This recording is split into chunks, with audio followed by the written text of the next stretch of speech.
शक्ति भाई, शुक्रिया तमाम साथियों। कल भी आप में से कुछ लोगों से मुलाकात हुई थी, अति संक्षिप्त, लेकिन आज थोड़ी विस्तार से बातचीत होगी। कुछ बातें मैं आपके समक्ष रखूंगा और उसके पश्चात आप जो भी चाहें सवाल संवाददाता सम्मेलन के मुख्य बिंदु से लेकर के अन्य विषयों पर भी आप पूछ सकते हैं। यथाशक्ति मैं कोशिश करूंगा। तो पुनः एक बार आप सबको नए साल की बधाई।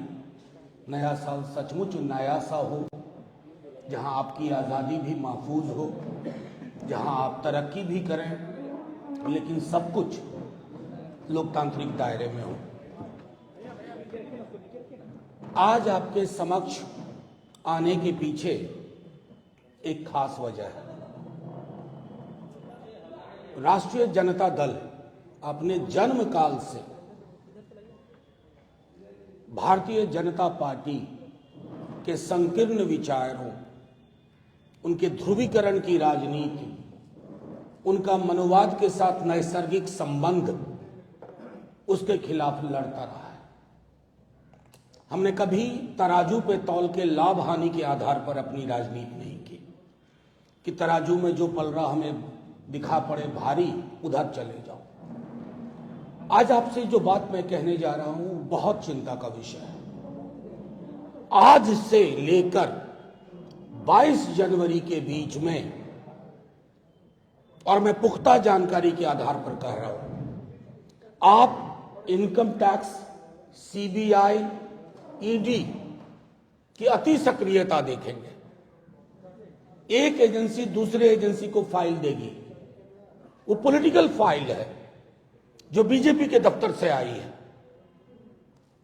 इनकम टैक्स खोजने की कोशिश करेगी कि कहीं छोटा सा भी कुछ मिले, वो ईडी को देगी। ईडीआई सीबीआई के बीच में बंटवारा होगा। ये भारतीय जनता पार्टी का, अमित शाह जी का, मोदी जी का चाल, चरित्र और चेहरा। 22 जनवरी मैं इसलिए कह रहा हूं, 22 जनवरी को प्राण प्रतिष्ठा है अयोध्या में, लेकिन उससे पूर्व देश के अलग अलग राज्यों में ये इन तीनों एजेंसीज को काम पकड़ा चुके हैं। ये पॉलिटिकली नहीं लड़ना चाहते हैं, ये पॉलिटिकली नहीं लड़ सकते, ये पॉलिटिकली लड़ने में नाकामयाब रहे हैं, असफल रहे हैं। बिहार 2015 एक बहुत बड़ा उदाहरण है। मैं सिर्फ आपके माध्यम से ये कहता हूं कि हमें पुख्ता जानकारी है कि बिहार, झारखंड, बंगाल, तमिलनाडु, महाराष्ट्र, दिल्ली, पंजाब और अन्य राज्य, निशाने पे कौन होंगे? तेजस्वी यादव। निशाने पे कौन होंगे? वहां बंगाल में ममता बनर्जी, अभिषेक बनर्जी। निशाने पे कौन होंगे? अरविंद केजरीवाल। निशाने पे कौन होंगे? इन सारे राज्यों में जो भी बीजेपी का विरोध कर रहे हैं वो निशाने पे होंगे। केस मुकदमे में मेरिट नहीं देखा जा रहा है। 4 महीने उलझाने की साजिश है, जनवरी से लेकर के अप्रैल के आखिरी हफ्ते तक। 4 महीने, उसके बाद आपको कोई खबर नहीं मिलेगी कि फलाने मुकदमे का क्या हुआ। लेकिन इन 4 महीने आपको भी उलझा के रखा जाएगा। आपको एजेंडा आएगा, कोई जोशी साहब है वहां पीएमओ में बैठे हुए, वो एजेंडा देंगे कि आज रेड पड़ने वाली है, 48 घंटे यही खबर चलाओ। मैं सिर्फ आपके माध्यम से केंद्र की सरकार को भी कहता हूं कि जिन एजेंसी से आप ये काम करवा रहे हैं, उन्हीं एजेंसीज ने, क्योंकि वहां कुछ ईमानदार लोग भी है ना, वो सिर्फ आपकी तुड़ ही नहीं बजाएंगे। उन्होंने भी कहा है कि सर ऐसा ये लोग कोशिश कर रहे हैं कि लोकसभा चुनाव से पूर्व इन तमाम एंटी बीजेपी महत्वपूर्ण चेहरों को उलझा के रखो। और ये मैं पूरे होशो हवास में कह रहा हूं, चलाइए, छापिए।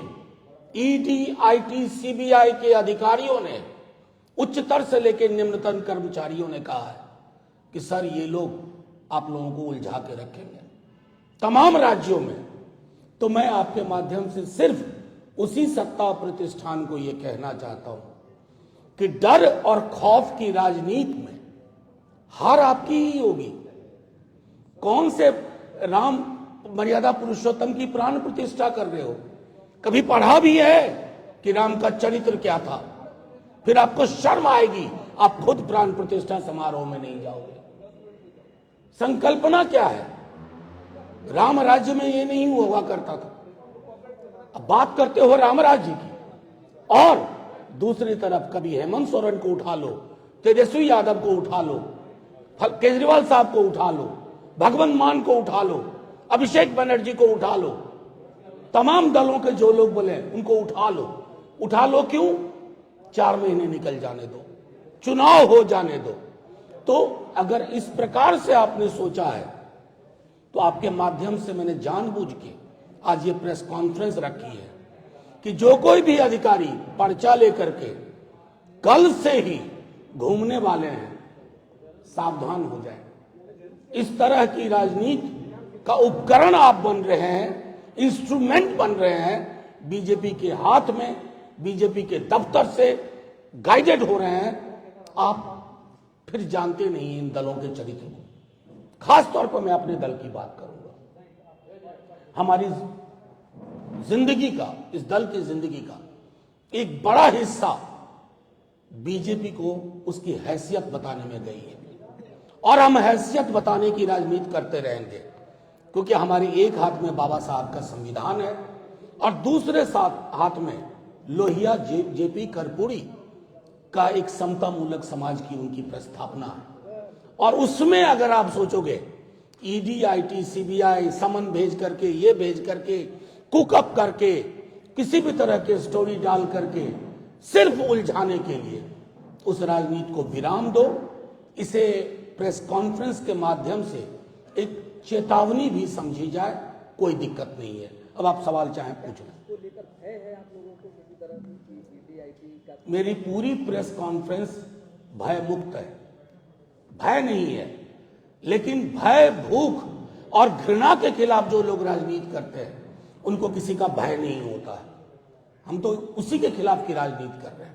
बस आप लोग चूंकि इतनी बंदिशों के बावजूद आप हमारी बात पहुंचाते हैं, आप हमारे नेता तेजस्वी जी की या लालू जी की बात पहुंचाते हैं। हम सिर्फ इतना बताना चाहते हैं कि हमें खबर है कि सिर्फ हमें ही नहीं, आप देश के अलग अलग राज्यों में कल से सक्रिय होंगे, खास तौर पर 22 तारीख तक। 22 तारीख के बाद 10 दिन आप कुछ और करिएगा, लेकिन 22 तक आप इस कार्य को अंजाम देने जा रहे हैं। और मैं एक सेकेंड साथियों, नहीं, यहाँ कोई भय का माहौल नहीं है। एक सेकेंड, आप नहीं, आपस का है तो प्रेस कॉन्फ्रेंस डिस्टर्ब होती है ना। ये आपस ये अब सुनिए, आपस के झगड़े के लिए ही बीजेपी जानी जाती है कि आपस में लोगों को झगड़ा लड़ाएं। इसी बात के लिए बीजेपी जानी जाती है। बीजेपी जैसा मत बनिए, बस ये आग्रह है।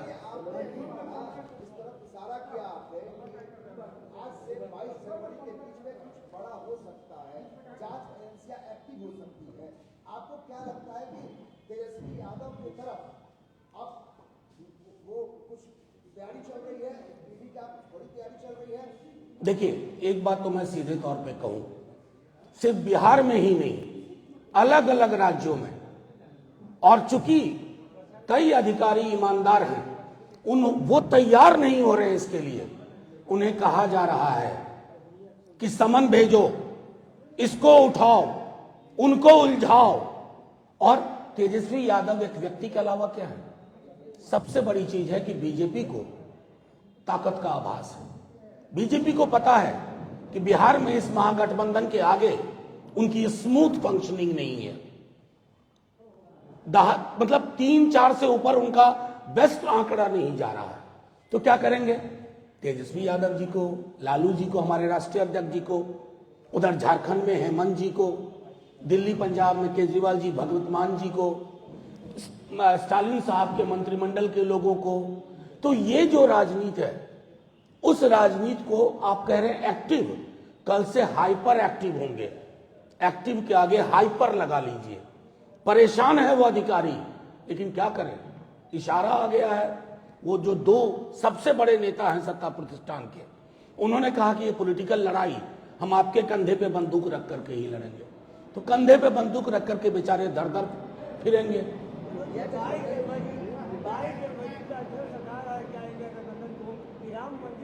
भाजपा फिर जो है चुनाव जीता जाए। आपके सवाल में से मुझे इत्तेफाक नहीं है। राम कौन है साहब? भारतीय जनता पार्टी है क्या? राम मर्यादा पुरुषोत्तम? क्या हमने उनका परिचय जाना है मोदी जी से? मर्यादा पुरुषोत्तम की सबसे बेहतर अवधारणा गांधी की थी, हे राम। उस अवधारणा से मीलों दूर है भाजपा वाले। राम राम कहने से, जय श्री राम कहने से नहीं होता है, यहां हृदय में होना चाहिए। और मैं 4 दिन से कह रहा हूं, अगर कोई व्यवस्था ऐसी होती कि हमारे भगवान पृथ्वी पर आते तो सबसे पहले बीजेपी वाले को कहते, नकली राम भक्तों, तुम्हारे अंदर मैं नहीं हूं, तुम्हारे अंदर मैं नहीं रहना चाहता। मेरा आचरण, मेरा व्यवहार, मेरा जीवन तुमने किसी को नहीं पढ़ा है। राम भगवान आते ना तो कहते, आय की इतनी असमानता के बीच में मेरी पूजा कैसे करोगे? बेरोजगारी के इन छवियों, डरावनी छवियों के मध्य मेरी प्राण प्रतिष्ठा का क्या मतलब? लेकिन ये भगवान राम वाले नहीं है, असल में ये नाथू राम वाले हैं। ये फर्क है। एक मैं सबके सवाल लूंगा, 1 by 1। भाजपा के पास सीबीआई, ईडी और तमाम तंत्र हैं, आपके पास क्या है? भारत माँ। वो जो फिल्म में डायलॉग था ना, कार है, बंगला है, फलाना है, चिलाना है, आपके पास क्या है? मेरे पास माँ है, भारत माँ। मनोज जी, आपने कहा कि मोदी विरोधियों पर बीजेपी केंद्रीय एजेंसियों के जरिए कार्रवाई करेगी या करवाएगी, ये आपका आरोप है, आपके पास फीडबैक है। तो मोदी विरोधी के रूप में बिहार के मुख्यमंत्री नीतीश कुमार भी है, क्या लगता है नीतीश कुमार पर भी कार्रवाई होगी? देखिए, मैं आपको एक बड़ा कैनवस आपको दे दिया, हर किसी पे होगी, हर किसी को, क्योंकि ये पुलिस स्टेट बना चुके हैं इस देश को। ये डेमोक्रेटिक देश को रहने नहीं देना चाहते।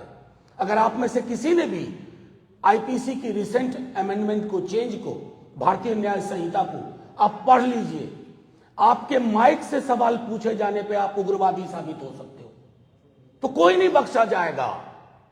पहला नंबर किसका है ये तय करना है, दूसरा किसका। 1 मिनट मुझे सवाल का जवाब करो। तो मैं समझता हूं जद में तो सब आएंगे, पहले किसका घर जलाने की कोशिश होगी। लेकिन हां, हिंदुस्तान की जनता ने जब जब अत्याचार की अति हुई है ना, उस सुल्तान को जमीन पे बिठा दिया है। बड़ौदा जी, आपको ऐसा लगता है कि तेजस्वी यादव के दबाव बना के नीतीश कुमार को अपने पाले में भाजपा करना चाहेगी? क्योंकि नीतीश कुमार भी नाराज चलने की चर्चा चली इंडिया गठबंधन। देखिए, आपके सवाल में चर्चा चली होगा, ये हेतु मजबूत वाली बातें हैं। हम अभी साक्ष्य और सबूत पे बात कर रहे हैं, कहीं कोई दुराव नहीं है, कोई दबाव नहीं है। अरे ये महागठबंधन ही दबाव के बीच से उत्पन्न हुआ है। इसकी जमीन में नए सवालों के लिए कोई जगह नहीं। संयोजक बनाने की बात सामने आ रही है, कल कहा जा रहा है कि ये मेरा मानना है कि जैसे आपने सुना है ना, वैसे ही ये खबरें चल रही हैं। जब तक कुछ पुख्ता ना हो तब तक कोई बात मैं समझता हूं बनती नहीं है। मंदिर को लेके आपके विधायक हैं जिन्होंने हाँ, उसमें ये है कि आप लोग कह रहे हैं कि मंदिर जाते हैं तो अंधविश्वास पैदा होता है। तो कुछ दिन पहले तेजस्वी यादव और लालू प्रसाद यादव सब बैठे तिरुपति बालाजी, तो क्या वो भी अंधविश्वास पैदा? अच्छा, एक बात तो जान लीजिए, आपको पता है सावित्री बाई फुले कौन थी? ये कथन किसका है, किनका है? सावित्री बाई फुले का है। अब उनको लाके सूली पे टांग देंगे हम इस देश में? क्या बना रहे हैं इस देश को हम? मैं तो कबीर का एक दोहा आपको कहता हूं, वो दोहा अगर मैं पढ़ दूं, जो तू बाभन बाभनी जाया, आन बाट काहे नहीं आया, जो तू तुरक तुरक नहीं जाया, भीतर ही खतना काहे ना कराया। सूली पे टांग दीजिए कबीर को। कबीर ने तो निहायत ही गलत बातें की हैं। इस देश में अलग अलग धाराएं रही हैं। सावित्री बाई फुले को उद्धृत किया गया, और हाँ, मैंने कल भी कहा था और आज दोहरा रहा हूं, भाजपा के जो सबसे बड़े नेता हो ना, उनको हमारे राष्ट्रीय अध्यक्ष के सामने बिठा दीजिए धर्म पर बात करने के लिए। और छोड़िए, हमारे बगल में हमारे प्रवक्ता शक्ति सिंह यादव जी हैं, हनुमान चालीसा संस्कृत में पढ़ के सुना देंगे। एक भाजपा वाले को बुला दो जो इनके साथ शास्त्रार्थ कर ले। कमाल की बात करते हैं। Thank you. बिल्कुल, क्यों नहीं चाहेगी, और आज पहली बार ये कह रहे हैं हम लगातार ये बात कह रहे हैं। थैंक यू, शुक्रिया। माननीय तेजस्वी यादव जी और नीतीश कुमार जी में मतभेद है, कितना सच है ये उतना ही सच है जितना अगर आज आप मुझसे कहते कि मनोज जी आज सूरज पश्चिम में हुआ है।